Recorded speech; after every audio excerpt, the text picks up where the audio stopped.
அனைவருக்கும் இனிய காலை வணக்கங்கள். அன்னை ஸ்ரீ ராஜேஸ்வரியினுடைய திருவருட்பாவை 2வது பாடல்.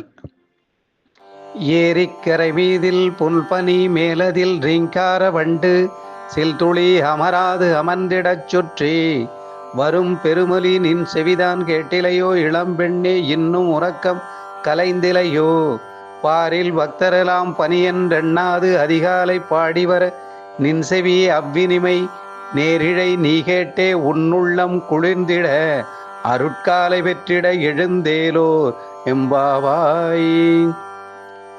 இந்த 2வது திருவருட்பாவை பாடலினுடைய விளக்கமானது, ஏரிக்கரையிலே அடர்த்தியாக பச்சை பசேலென அமைந்திருக்கும் புற்களின் மீது மார்கழி மாதத்து பனித்துளியானது உறங்கிக் கொண்டிருக்கிறது.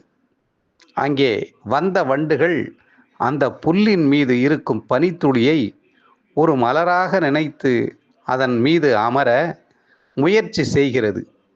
ஆனால் அதனுடைய குளுமை அந்த பனியின் காரணமாக அமர முடியாது. அவ்விடத்தை சுற்றி சுற்றி ரீங்காரமிடும் அந்த ஒலியானது, உறங்கிக் கொண்டிருக்கிற பெண்ணே, உன்னுடைய காதில் விழவில்லையா?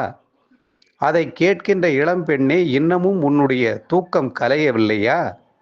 இந்த பூவுலகில் வாழும் பக்தி மனம் பரப்புகின்ற பக்தர்கள், வழிபாட்டு மன்றத்தினர் அதிகாலை பணியை பொருட்படுத்தாமல் அன்னையின் புகழையும் பெருமையையும் பாடி வருகின்ற பாடல்களின் இசையானது கேட்டு சிறப்புகள் மிகுந்த பெண்ணே, உன்னுடைய உள்ளம் குளிர்ந்து அன்னையினுடைய அருளை பெரும் பொருட்டு இந்த காலை வேளையில் எழுந்து வருவாயாக என்பதுதான் இந்த 2வது பாடலின் விளக்கமானது சொல்லப்பட்டுள்ளது.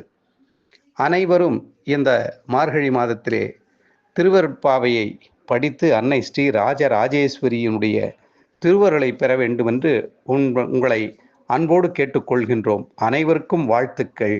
ஓம் சக்தி, பராசக்தி, சிவாய நம. திருச்சிற்றம்பலம்.